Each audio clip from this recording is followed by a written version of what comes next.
चातुर्मास की पूर्णाहुति हो चुकी है और ठंड का मौसम शुरू हो चुका है। इस मौसम में काफी सारी चीजें भक्ष्य हो जाती है। तो आज हम इस वीडियो के माध्यम से देखेंगे कि कौन सी चीजें हम खा सकते हैं और कौन सी चीजें अभक्ष्य है। तो पूरा वीडियो जरूर से देखिएगा। मैं हिमानी त्रुपेशा श्राविका की रसोई में आप सभी का स्वागत करते हुए आज के वीडियो की शुरुआत करती हूँ। सबसे पहले हम भक्ष्य आहार अभक्ष्य त्याग में सूखे मेवे के बारे में जानेंगे। कौन सा सूखा मेवा अभी भी अभक्ष्य है वो भी जानेंगे। सूखे मेवे का काल क्या होता है वो भी जानेंगे। तो पूरा वीडियो जरूर से देखिएगा। काजू, बादाम, अखरोट, पिस्ता, जर्दालू यानी खुबानी, किशमिश, खजूर,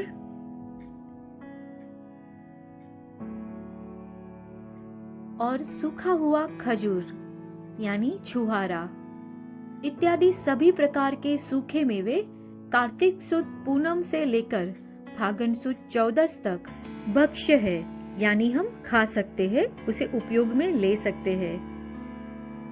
अब हम वो सूखे मेवे के बारे में बात करेंगे जो अभक्ष्य है, और वो सूखा मेवा है अंजीर। अंजीर क्यों अभक्ष्य है? अंजीर बहुबीज है। बहुबीज यानी अंजीर में बीज की मात्रा बहुत ही ज्यादा होती है और उसके बीज आपस में इतने चिपके हुए होते हैं कि वो अलग होने की संभावना बहुत ही कम होती है। इसलिए उसे खाने से जीव हिंसा का दोष ज्यादा लगता है। इसीलिए अंजीर का त्याग करें। अब हम जानेंगे कि सूखे मेवे का उपयोग किस प्रकार करें जिससे साधु साध्वी जी भगवंतों को गुजरी बहराने में भी उसका लाभ ले सके और साथ में तपश्चर्या आदि में भी उसका उपयोग कर सके। तो आइए देखते हैं और जानते हैं। किशमिश और बादाम दो सूखे मेवे ऐसे हैं जिसका उपयोग आप डायरेक्ट ही कर सकते हो। तपश्चर्या आदि में भी डायरेक्ट उपयोग कर सकते हो। साधु साध्वी जी भगवंतों को बहराते समय भी उसे सीधा ही बहरा सकते हो। उसके लिए आपको कोई अलग से मेहनत नहीं करनी होती है। पर काजू को आप सीधा नहीं बहरा सकते। काजू को हमेशा बीच में से उसके दो भाग कर ही आप उसका उपयोग कर सकते हो। इस प्रकार आसानी से हाथों से भी दो भाग हो जाते हैं। आप चाहो तो चाकू की मदद से भी आसानी से दो भाग कर सकते हो। बहुत ही आसानी से इस प्रकार से दो भाग हो जाते हैं। दो भाग करने का कारण ऐसा होता है कि काजू की जो बीच का जो भाग होता है उसमें जीवोत्पत्ति की बहुत ही संभावना रहती है। इसलिए तपश्चर्या आदि में साधु साध्वी जी को भगवंतों को बहराते समय और नॉर्मल यदि आप तपश्चर्या नहीं करते हैं फिर भी काजू को इस प्रकार दो भाग करके ही उपयोग में ले। पिस्ता का उपयोग करने के लिए बस उसका छिलका ही निकालना होता है। बहुत ही आसानी से पिस्ता का छिलका निकल जाता है। ऊपर का छिलका हटाने के बाद आप साधु साध्वी जी भगवंतों को बहराने में या तपश्चर्या में या नॉर्मल खाने में उसका उपयोग सीधा ही कर सकते हो। अब हम बात करेंगे अखरोट के बारे में। अखरोट का उपयोग भी ऊपर का छिलका निकालने के बाद पिस्ता की तरह ही कर सकते हैं। अब यहाँ पर प्रश्न होता है कि उसका उपयोग कब करना है। उसके लिए क्या हमें 48 मिनट वेट करनी है? तो जी नहीं। काजू जिसके दो भाग करने के बाद, पिस्ता जिसे छिलके में से निकालने के बाद, अखरोट जिसे छिलके में से निकालने के बाद उसका उपयोग हम तुरंत ही कर सकते हैं। उसके लिए कोई काल मर्यादा नहीं है। आप बस छिलका निकाल दे, उसके बाद तुरंत ही यह चीजों का उपयोग कर सकते हो। साधु साध्वी जी भगवंतों को बहरा भी सकते हो और तपश्चर्या आदि में भी कर सकते हो। अब हम जानेंगे खजूर, खारेक और जर्दालू का उपयोग किस प्रकार करेंगे। यह सभी सूखे मेवे बीज वाले होते हैं, इसलिए हमें सबसे पहले उसमें से बीज को निकालना पड़ता है। बहुत ही आसानी से इस प्रकार से हम बीज निकाल सकते हैं। आपको यह बात खास ध्यान में रखनी है कि खजूर, खारेक, जर्दालू इत्यादि बीज वाले सूखे मेवे बीज निकालने के 48 मिनट बाद ही उपयोग में ले सकते हैं। 48 मिनट बाद ही साधु साध्वी जी भगवंतों को यह सूखे मेवे को वहराकर लाभ ले सकते हैं और तपश्चर्या आदि में भी उसका उपयोग 48 मिनट बाद ही कर सकते हो, क्योंकि 48 मिनट बाद यह अचित हो जाता है। और साथ में मैं आपको बता दूं कि जिनके घर में साधु या साध्वी जी भगवान गोचरी वहरने के लिए पधारते होंगे उनको तो पता ही होगा कि किस प्रकार हमें वहराना है, पर जिनको नहीं पता होता है उनको मैं बता दूं कि बीजों को हमेशा दूर रखें। बीज क्योंकि सचित होते हैं और साधु साध्वी जी भगवंतों को हम सचित को छूकर नहीं वहरा सकते हैं, इसलिए बीज को निकालने के बाद अलग रखें और बहुमान पूर्वक अहोभाव पूर्वक लाभ ले, तपश्चर्या आदि में इसी प्रकार से उपयोग में ले। और यह सारे सूखे मेवे हमारे शरीर के लिए जरूरी है, जीभ के स्वाद के लिए नहीं, वो हमेशा बात ध्यान में रखें। और आज आपको हमारा यह वीडियो पसंद आ रहा हो और आप हमारे चैनल पर नए हो तो जरूर से सबसे पहले हमारे चैनल को सब्सक्राइब कर ले और साथ में बेल आइकन पर भी क्लिक कर ले, जिससे नए नए वीडियो अपडेट्स आपको मिलते रहेंगे। अब हम जानेंगे पत्ते वाली सब्जियों के बारे में, कौन सी सब्जियां अभी भक्ष्य हो गई है और कौन सी सब्जी अभक्ष्य है। तो आइए देखते हैं वीडियो के माध्यम से। मेथी की भाजी,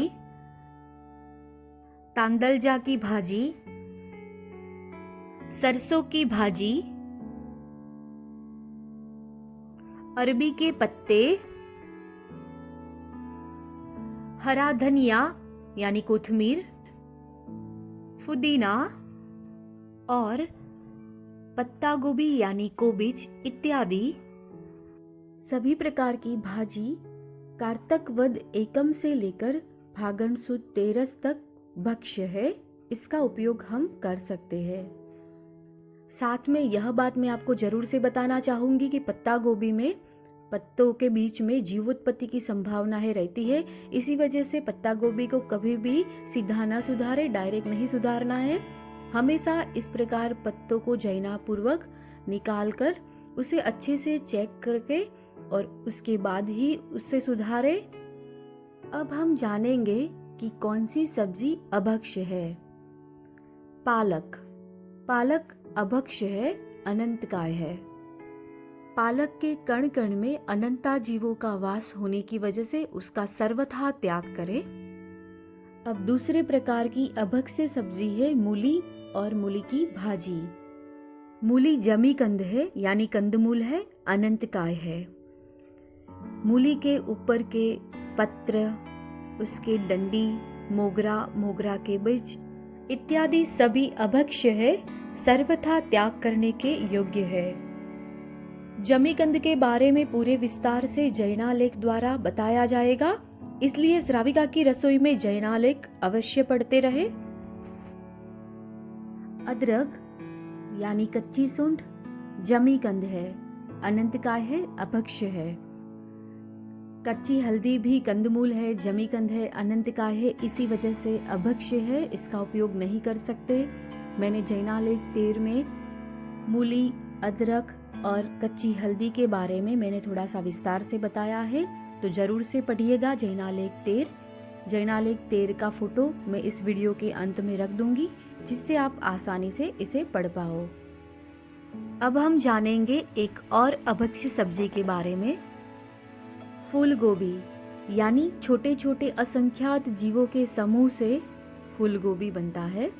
असंख्य जीवों का समूह और काफी सारे जीवों का आश्रय स्थान होने की वजह से उसमें हिंसा का प्रमाण बहुत ही ज्यादा होता है, इसी वजह से यह अभक्ष्य है, उसका त्याग करें। सिर्फ स्वाद के कारण हम इतने जीवों की हिंसा तो नहीं ही कर सकते हैं, सही है ना। और यह भी खास ध्यान में रखिए कि जो पत्ते वाली सब्जी का उपयोग आप 4 महीनों तक कर सकते हैं, जो भक्ष्य है उसका उपयोग भी बिल्कुल मोह रहित करें, स्वाद रहित करें और स्वाद ले लेकर कभी ना खाए। बन सके तो इनमें से भी त्याग करें। हर रोज तो हम सारी भाजियां नहीं खाने वाले, इसीलिए हो सके इतनी पत्ते वाली हरी सब्जियों का त्याग करें। हर रोज नियम ले और पुण्य का बंद करें। अब हम कार्तक सुद पूनम से लेकर फागण सुद 14 तक के 4 महीनों तक अन्य खाद्य पदार्थों की काल मर्यादा के बारे में जानेंगे। सबसे पहले हम तिल के बारे में बात करेंगे। अब बिना ओसाए हुए तिल भी भक्ष्य है, आप नॉर्मल तिल उपयोग में ले सकते हो। अब तिल को ओसाने की जरूरत नहीं है। सूखे नारियल का गोला या सूखे नारियल की कुंडी का भी उपयोग कर सकते हो। अभी कुंडी को ओसाने की जरूरत नहीं है, वो भक्ष्य है, नॉर्मल यूज कर सकते हो। सेके हुए खाखरा का काल 30 दिन का रहेगा। तले हुए कड़क नाश्ते का काल अभी ठंड के मौसम में 4 महीनों तक 30 दिन का रहेगा। उबले हुए पानी का काल अभी 4 प्रहर यानी 12 घंटे का रहेगा। सभी प्रकार के आटे का काल यह 4 महीनों तक 30 दिन का रहेगा। गुड़ से बनी सुखड़ी इत्यादि मिठाई और 3 तारी चाशनी से बनी मिठाई का काल अभी 4 महीनों तक 30 दिन का रहेगा। तय गई समय मर्यादा से पहले सभी पदार्थों के वर्ण, रंग, रस, गंध, रूप में फर्क आए तो उसी दिन से उसे अभक्ष्य समझना है। यह बात को खास ध्यान में रखना। यह 4 महीनों तक तवे पर सेके हुए नमक का काल 15 दिन का रहेगा। आज के लिए बस इतना ही। आशा है कि आपको हमारी यह माहिती जरूर से काम में आएगी। सभी जैन श्राविका तक उसे जरूर से शेयर कीजिएगा। अब हम जैनालेख 13 देखेंगे।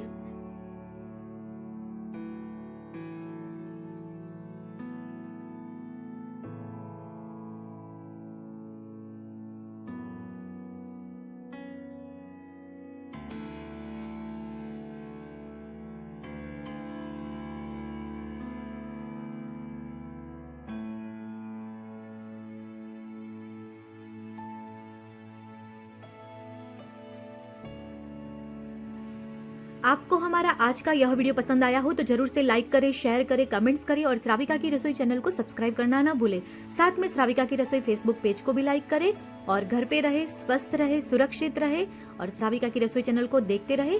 साथ में श्राविका की रसोई चैनल को सब्सक्राइब भी अवश्य करें। धन्यवाद, प्रणाम, आभार। आपका दिन शुभ रहे।